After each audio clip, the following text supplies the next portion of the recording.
happens when light is incident on the surface of a transparent object? Consider a glass slab and suppose the narrow beam of light is incident on one side. The beam of light partially reflects, partially refracts, and it's even partially absorbed by the object. In the past, we have already discussed laws of reflection. Do you remember those laws? The first one says that the light ray which is incident is reflected in such a way that the angle of incidence and the angle of reflection are equal. And the second one says that the incident ray, the reflected ray, and the normal all lie in the same plane. Just like for reflection, there are some laws for refraction. And what is refraction? Refraction is the change in direction of light as it passes across the boundary separating two media caused by its change in speed. If the refractive medium is optically denser compared to incident medium, then the refracted ray will bend towards the normal. And if it's optically rarer, it will bend away from the normal. Note that the light is incident obliquely on the surface. When the incident light is perpendicular to the surface, it does not change its direction. There are two laws of refraction. Among them, the first one is same as the second law of reflection. Consider light travelling from some medium 1 to another medium 2, which is optically denser than medium 1. So its speed in medium 2 decreases and it bends towards the normal.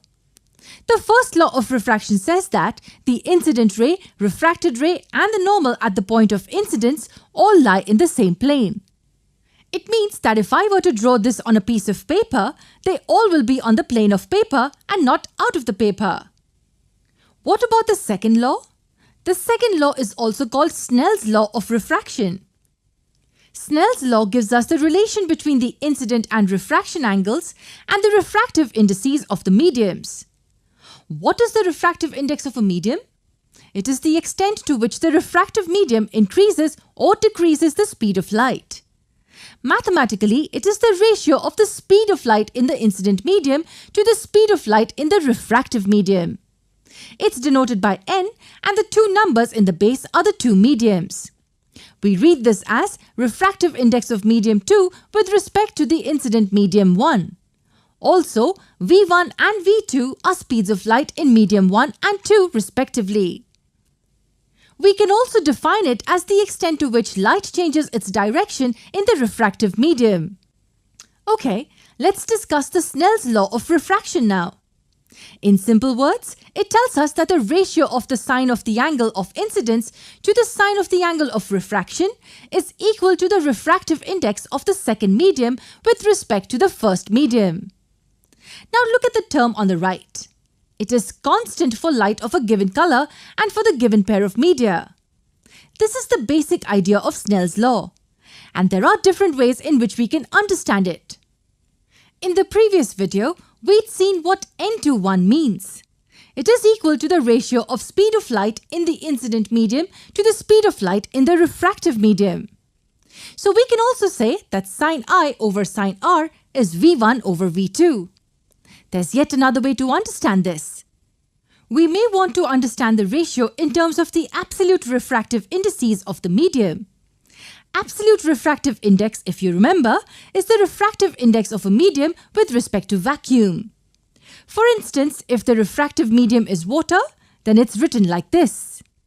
So can we find this ratio in terms of n1 and n2? Yes, we can. We just use some very basic math. We can write this ratio like this, where c is the speed of light in vacuum. Yes, if you simplify this ratio, we will get V1 over V2. And can you guess what the numerator and the denominator are equal to?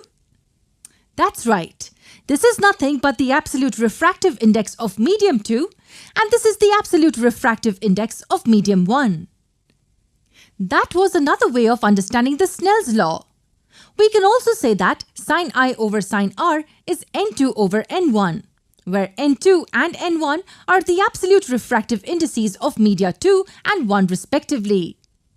Hope you understood this well. Let's move on to a new page. So these were the two laws of refraction of light. In the next lesson, we will solve a simple example based on Snell's law.